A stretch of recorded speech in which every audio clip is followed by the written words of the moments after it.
Warahmatullahi wabarakatuh. Yang saya hormati Ibu Sri Nurgul sebagai dosen mampu mata kuliah asuransi syariah. Perkenalkan, nama saya Syafirul Zikri, NIM 2306029190. Jadi pada kesempatan kali ini saya akan mempresentasikan materi mengenai konsep manajemen risiko asuransi syariah dengan fokus pada pembahasan pengendalian risiko dan jenis risiko yang dapat diasuransikan. Jadi, dalam kegiatan asuransi, selalu terdapat risiko yang harus dikelola dengan baik.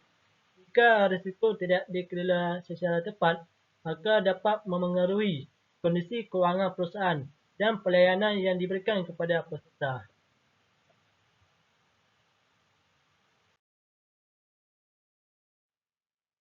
Selanjutnya adanya pendahuluan. Sebelum membahas yang lebih jauh, kita perlu memahami dulu bahawa asuransi syariah ini merupakan lembaga kewangan yang memberikan perlindungan terhadap risiko melalui mekanisme saling menanggung di antara para peserta. Namun, dalam menjalankan operasionalnya, perusahaan asuransi syariah juga menghadapi berbagai risiko. Misalnya, risiko yang berkaitan dengan pembayaran klaim, pengelolaan dana maupun risiko yang dapat memengaruhi stabilitas kewangan perusahaan. Kerana itu, perusahaan tidak hanya berfokus pada perhimpunan dana peserta, tetapi juga harus mampu mengelola berbagai risiko tersebut. Jika risiko dikelola dengan baik, maka kepercayaan peserta dapat menurun dan operasional perusahaan juga bisa terganggu. Maka atas dasar itulah kenapa manajemen risiko menjadi kebutuhan yang sangat penting dalam asuransi syariah.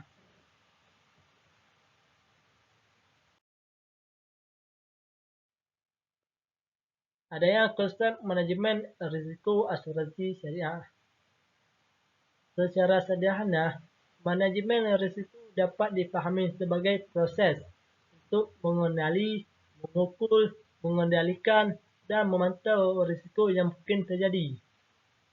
Dalam asuransi syariah, proses ini tidak hanya bertujuan mengurangi potensi kerugian, tetapi juga memastikan seluruh kegiatan tetap sesuai dengan nilai prinsip syariah. Kerana itu, pengelolaannya harus terhindar dari unsur faras, mesir dan riba. Selain itu juga, terdapat prinsip ta'awun dan tabaruk yang menjadi dasar dalam pelaksanaan asuransi syariah. Melalui penerapan manajemen risiko yang baik, maka perusahaan dapat menjaga keberlangsungan dana tabaruk sekaligus mempertahankan stabilitas kewangan perusahaan.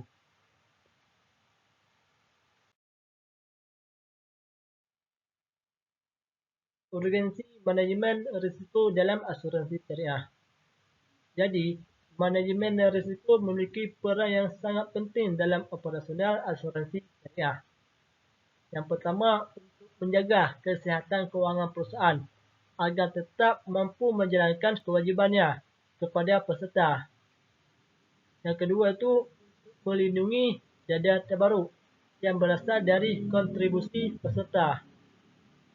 Selain itu juga, manajemen risiko juga membantu mengurangi potensi kerugian operasional, meningkatkan kepercayaan masyarakat serta memastikan seluruh aktivitas tetap sesuai dengan prinsip syariah. Sebaliknya, jika risiko tidak dikelola dengan baik, maka perusahaan dapat menghadapi pelbagai masalah seperti ketidakseimbangan dana klaim, penurunan solvabilitas hingga gangguan terhadap pelayanan peserta.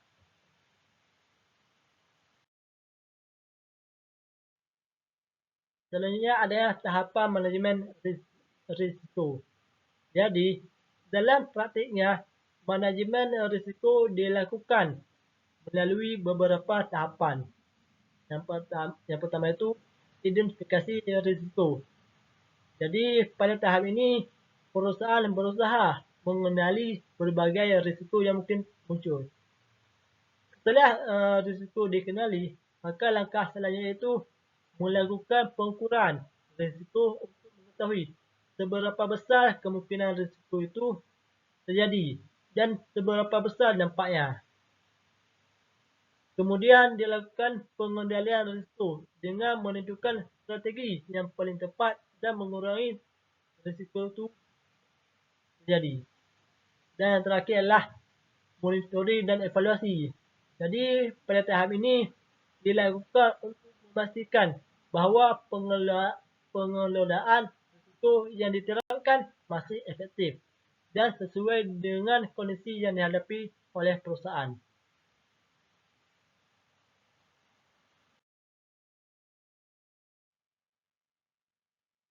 Selanjutnya itu pengendalian risiko dalam asuransi syariah.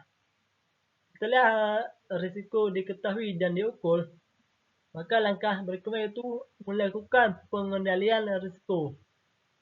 Jadi pada dasarnya itu merupakan upaya untuk mengurangi kemungkinan terjadinya risiko serta meminimalkan dampak kerugian yang dapat ditimbulkan. Jadi melalui pengendalian risiko, perusahaan dapat menekan tingkat kerugian, menjaga stabilitas dana peserta, mendukung keberlangsungan operasional dan meningkatkan efektivitas pengelolaan dana.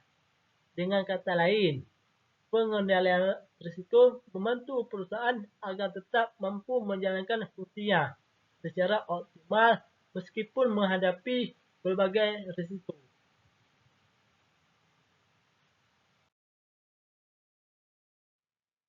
Strategi pengendalian risiko. Untuk mengendalikan risiko, terdapat beberapa strategi yang dapat digunakan. Yang pertama itu risk avoidance, iaitu menghindari risiko yang tidak sesuai dengan prinsip syariah atau yang berada di luar kemampuan perusahaan. Yang kedua itu risk reduction, mengurangi kemungkinan terjadinya risiko maupun dampak kerugian yang dapat ditimbulkan. Kemudian adanya risk sharing, mendistribusikan beban risiko melalui mekanisme retakaful sehingga risiko tidak ditanggung sendiri oleh perusahaan. Dan yang terakhir itu adalah risk retention, iaitu menanggung sebagian risiko dalam batas kemampuan perusahaan melalui pembentukan cadangan dana yang memadai. Jadi keempat strategi ini saling melengkapi dalam proses pengelolaan risiko.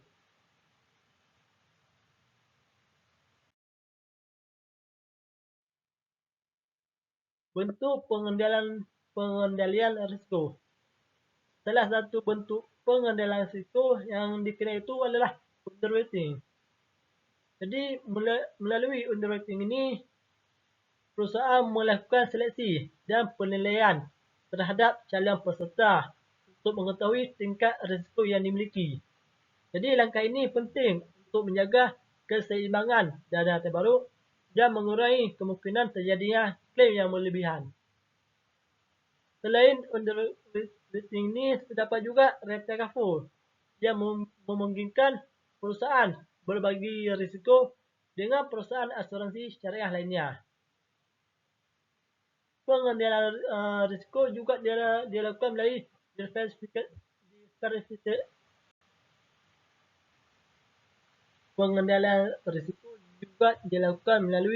diversifikasi investasi agar dana tidak terpusat pada satu instrumen saja.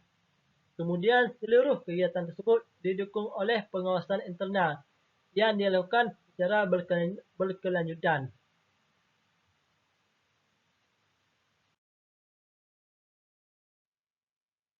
Selanjutnya kita masuk pada pembahasan mengenai risiko yang dapat diasuransikan atau yang dikenal dengan istilah insurable risk. Tidak semua risiko dapat dialihkan kepada perusahaan asuransi. Jadi hanya risiko yang memenuhi persyaratan saja. Secara umum, risiko tersebut harus merupakan risiko murni, dapat diukur, dapat dibuktikan, menimbulkan kerugian finansial, dan tidak bertentangan dengan prinsip-prinsip syariah. Karena itu, perusahaan harus perlu melakukan penilaian terlebih dahulu sebelum menerima suatu risiko sebagai objek pertanggungan.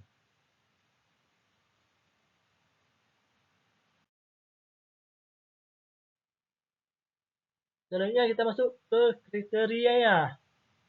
Yang pertama tu risiko murni. Jadi risiko murni ini terjadi secara yang tidak sengaja dan hanya menimbulkan kemungkinan kerugian. Contohnya iaitu sakit, kecelakaan, kebakaran, atau kematian. Selain itu juga risiko juga harus dapat diukur. Artinya besarnya kerugian yang ditimbul dan dapat dihitung secara jelas. Misalnya biaya pengobatan, biaya kerusakan kendaraan, atau kerugian akibat kebakaran. Jadi dapat diketahui secara pasti.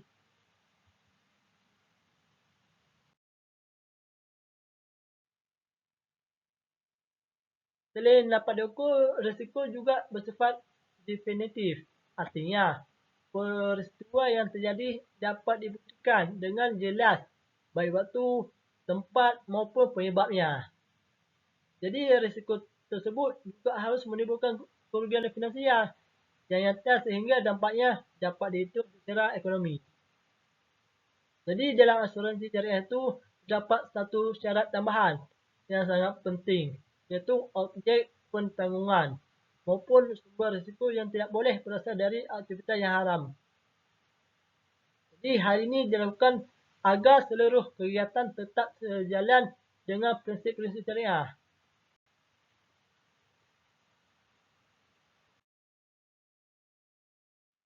Selanjutnya itu contoh risikonya yang dapat dan tidak yang dapat dan tidak dapat diasuransikan. Misalnya itu kecelakaan, kebakaran, rawat inap, kematian dan kerusakan kendaraan. Jadi ini termasuk risiko yang dapat diasuransikan karena telah memenuhi kriteria yang telah ditetapkan. Jika sebaliknya, kerugian akibat perjudian, spekulasi bisnis, tindakan yang disengaja, atau aktivitas yang haram. Jadi dari contoh ini kita bisa memahami bahawa tidak semua bentuk kerugian dapat dialihkan ke perusahaan asuransi.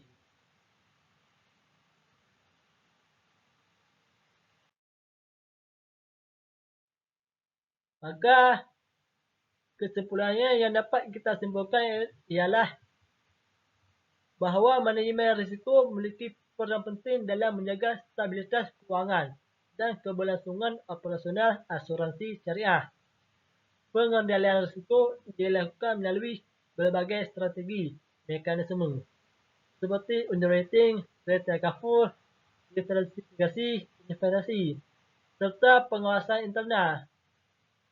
Selain itu juga, risiko dapat diasuransikan, harus memenuhi kriterianya dan tidak bertentangan dengan prinsip-prinsip syariah. Dengan pengelolaan risiko yang baik, dana terbaru dapat terjaga dan kepercayaan peserta terhadap asuransi syariah dapat terus ditingkatkan. Maka sekian dari presentasi yang saya jelaskan tadi. Mohon maaf bila ada kekurangan, mungkin kurang jelas dari materi yang saya sampaikan. Wabillahi taufiq wa hidayah. Wassalamualaikum warahmatullahi wabarakatuh.